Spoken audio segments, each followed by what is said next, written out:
네, 오늘 복음 말씀에서 오늘 마테오복음 4장 15절에서 17절까지 말씀을 통해서 우리가 보게 되면요, 특별히 16절의 말씀, 어둠 속에 앉아있는 백성이 큰 빛을 보았다. 어둠 속에 앉아있는 백성이 큰 빛을 보았다. 또 죽음의 그림자가 드리운 고장에 앉아있는 이들에게, 여기서 참 죽음의 그림자가 드리운 고장에 앉아있는 이들에게 빛이 떠올랐다. 그때부터 예수님께서는 회개하여라, 하늘나라가 가까이 왔다 하고 선포하기 시작하셨다. 그래서 오늘 저는 그 교우님들과 함께 회개에 대해서 좀 나누고 싶습니다. 회개에 대해서 뭔가 우리가 신앙생활 하면서 끊임없이 되새기면서 내면의 빛을 밝혀야 될 큰 말씀으로도 와닿죠. 어둠 속에 앉아있는 나라고도 볼 수 있겠고, 죽음의 그림자가 드리운 그러한 곳에 앉아있는 나를 한번 들여다보면서 나의 모든 어둠을 밝히는 그 빛의 시작은 어디서부터 비롯되어지는 건가, 이런 부분들도 한번 들여다봐야 되겠죠. 저는 회개라고 하는 이 부분을요, 우리 동양적인 그 어떤 사유적인 관점으로 좀 접근해 본다 그러면은, 자각한다라는 그런 의미도 담고 있는 것 같고, 보통 또 우리 함축한다 그러면 통각한다 할까요? 통각, 자각. 그래서 결국은 근원적이고 근본적인 나의 참 정체성에 대해서 지혜의 그 빛이 열리는 거겠죠. 그러니까 본원으로 돌아갈 수밖에 없는 그 진정한 진리의 이치가 무엇인가. 우리 한번 이런 부분을 더 끌어와 볼 수가 있어요. 지금 현재 우리 모두가 이 자리에 앉아 있습니다만은, 이 몸은 어디서 시작됐습니까? 사람 눈으로는 보이지 않는 정자와 난자의 만남에서부터 시작된 거잖아요. 더 들어가 보면은 원자죠, 원자.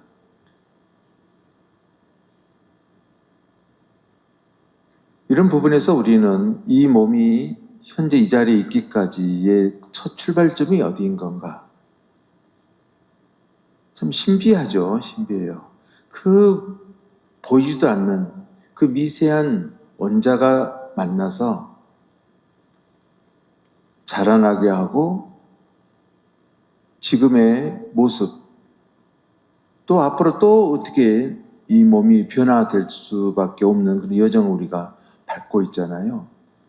그러면서 다시금 본연의 자리로 돌아가는 이 삶의 이치, 우리가 이것을 어떻게 이해할 수 있고, 이러한 신묘하고 신비한 이 흐름에 대해서 우리가 어떻게 다가가 볼 수 있을 것인 건가. 우리는 회개를 생각할 때 바로 거기서부터 우리가 내 마음을 모아봐야 된다라는 것이죠. 그러면 우리 더 들어가 보죠. 그럼 원자는 어디서 온 겁니까? 원자와 원자의 만남이라고 했었을 때, 정자와 난자의 만남이라고 했었을 때, 그 원자는 또 어디서 온 겁니까? 보통 현자들이 말하는 목화토금수, 우리 일주일이 그렇게 되어 있지 않습니까? 월화수목금토일, 여기에 목화토금수가 다 들어가 있는 것이잖아요. 그러면 그 원자가 또 내포하고 있는 것은 이 거대한 알 수 없는 우주적인 모든 그 근본이 그 안에 또 담겨 있는 것이잖아요. 그러면 나의 번호는 어디인 건가? 어디서 비롯되어졌는가? 라는 여기에서부터 우리가 스스로를 자각해 가면서 진정으로 이 회개라고 하는 것은 무엇을 의미하는 것인 건가? 예수님께서 우리에게 회개하라고 외치셨는데 회개는 어디서부터 비롯되어지는 그 근본의 그 점은 어디인 건가? 이걸 우리가 분명하게 깨달아고 알아갈 때 우리가 얼마나 거짓된 곳에 허망한 곳에 내 마음을 묶어두고 살아가고 있는 것이고 우리가 늘상 입으로 외치는 죄의 그림자, 어둠의 그림자라는 것은 무엇에 의해서 내 안에 자리 잡고 있는 것처럼 내가 믿고 있는가 이런 부분들도 우리 한 번 더 성찰해 봐야 될 부분이 참 큽니다. 그래서 이 회개라고 하는 이 부분은 전적인 전환일 수가 있고 회개라고 하는 것은 본래 본연의 참 나의 정체성에 대해서 마음이 열리는 거겠죠. 그때에 비로소 하늘나라가 손만 뻗으면 닿을 수 있는 결코 나와 분리되어지지 않는 그 근원의 중심에 놓여 있는 그 진리의 알맹이로서의 그 하늘나라는 나에게 어떤 울림을 가져다 주고 있는 건가? 그래서 이 회개와 하늘나라는 정말 떼어놓고 떼어놓을 수 없는 하나의 깊은 하나인 것이죠.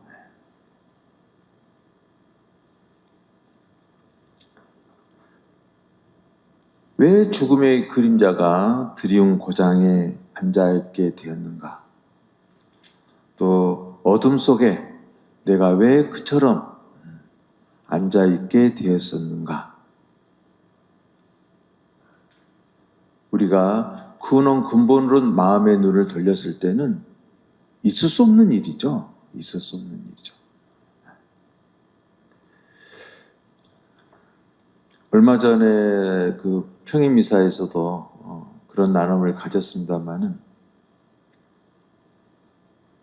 내가 받은 은총 중에 가장 큰 은총, 가장 큰 기적은 뭡니까? 뭐라고 생각하세요? 바로 세상을 바라볼 수 있다는 거 아니겠어요? 이것은 거저 주어진 게 아니거든요. 세상을 바라볼 수 있다는 거. 종종 가끔 말씀드린 기억도 납니다만은 90년대 때 제가 이 교도소 사목을 할 때 사형 집행장에서요 마지막 떠나는 그 형제님들 떠올리게 돼요. 그 형제님은 참 특별했어요. 되게 그 교도소 사형 집행장에 이렇게 들어오게 되어지면은 나름대로 큰 소리 외쳤던 어떤 그 소위 말하는 저폭에 두목두목이라 하더라도 그곳에 들어서는 순간 정말 얼마나 불안과 초조와 두려움이 그 얼굴에 가득한지 실감하게 되는 곳이잖아요. 근데 그분은 정말 평화로웠었어요. 근데 그분이 마지막에 말을 던졌을 때 이런 표현을 했던 게 늘 기억이 남는 거죠. 여러분, 세상은 참으로 아름답습니다. 내가 예전에도 지금처럼 세상을 아름답게 바라볼 수 있었다라고 한다면 나는 지금 이 자리에 있지 않을 것입니다. 저는 그 말이 지금까지도 이어지고 있잖아요. 그분이 고백한 이 세상의 아름다움은 무엇을 함축하고 있을까? 이게 바로 회개인 것 같아요. 회개. 구원의 근본에 마음의 눈이 열리는 것.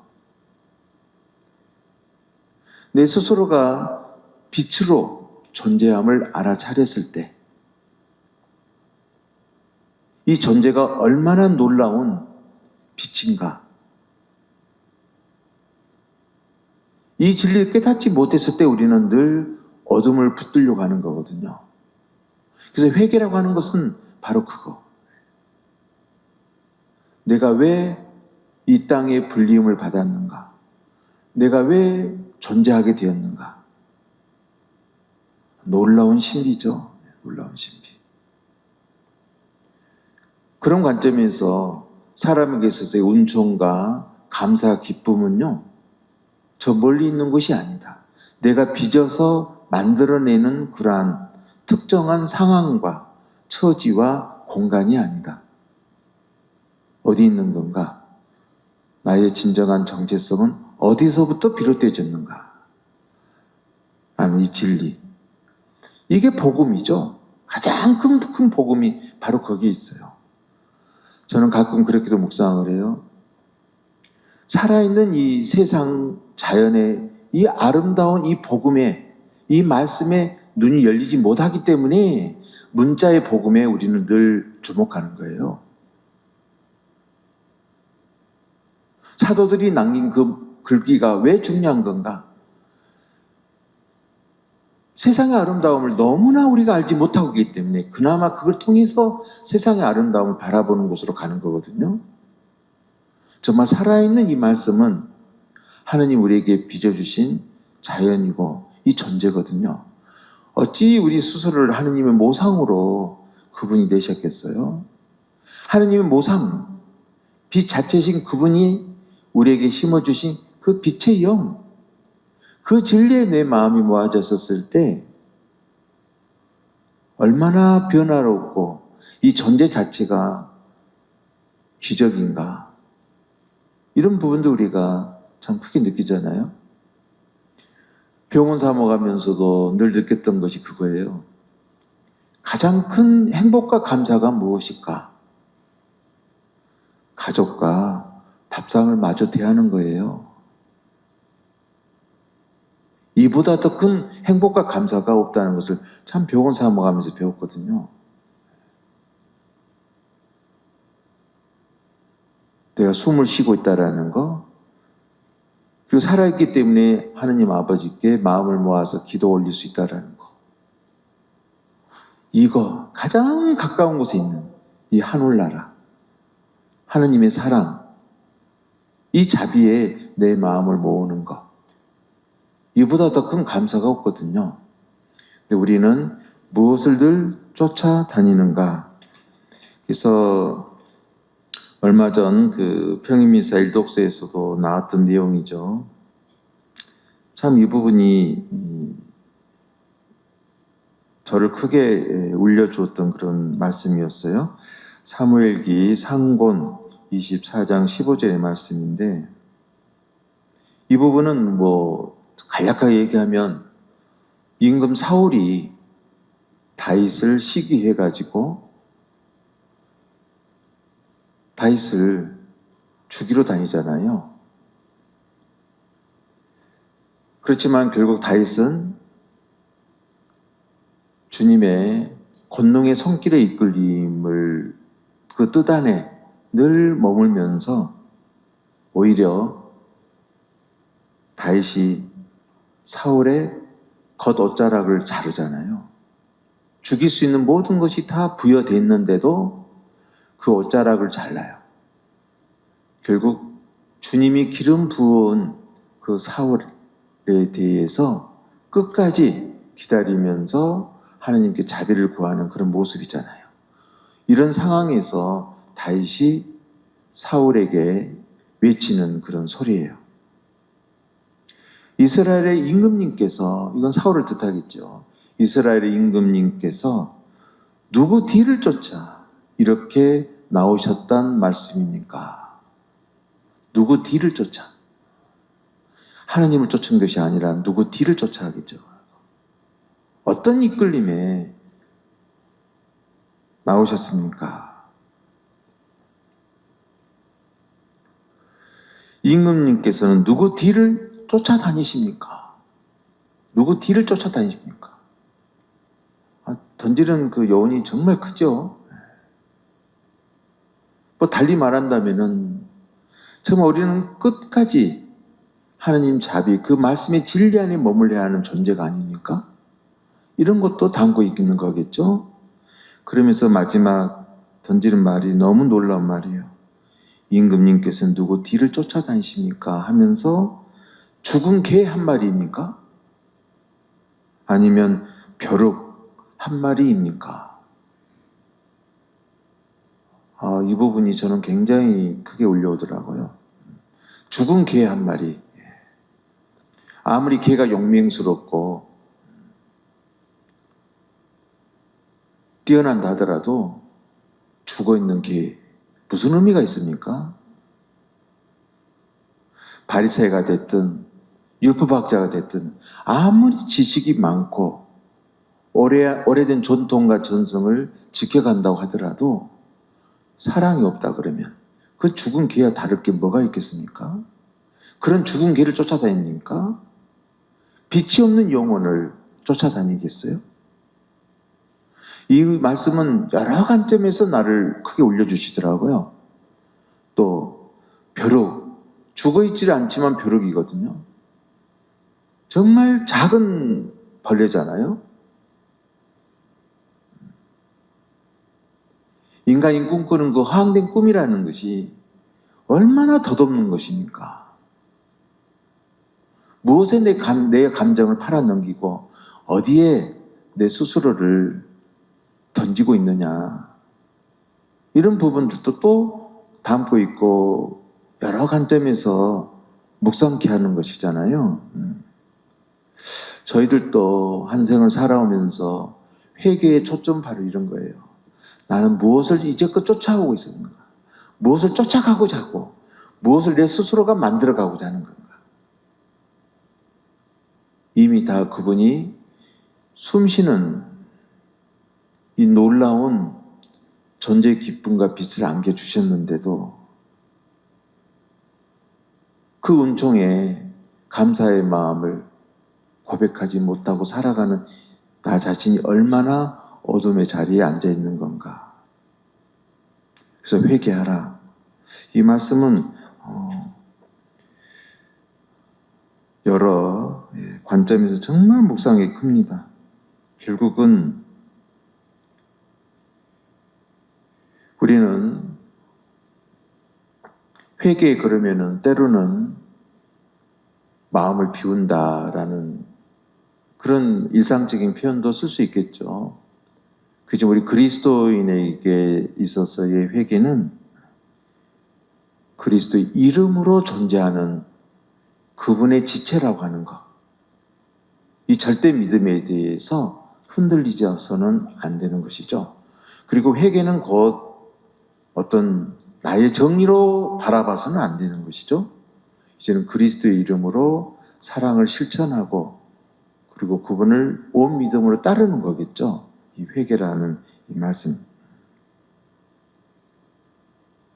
그래서 진정으로 이 회개는 산상수훈의 말씀처럼 마음의 가난함, 본연성이 무엇인가, 이런 부분에 대해서 우리가 크게 더 다가가고 그 진리를 온 믿음으로 밝혀야 되겠죠. 잠시 묵상하겠습니다.